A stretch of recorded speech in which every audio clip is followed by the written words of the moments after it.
सांप कोने में बैठकर हंस रहा है।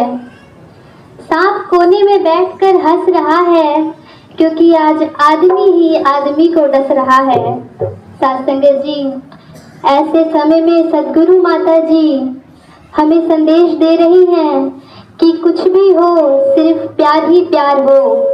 तो साथ संगत जी, ऐसा ही भजन का भाव है, आशा है प्रवान कीजिएगा। प्यार बात जग में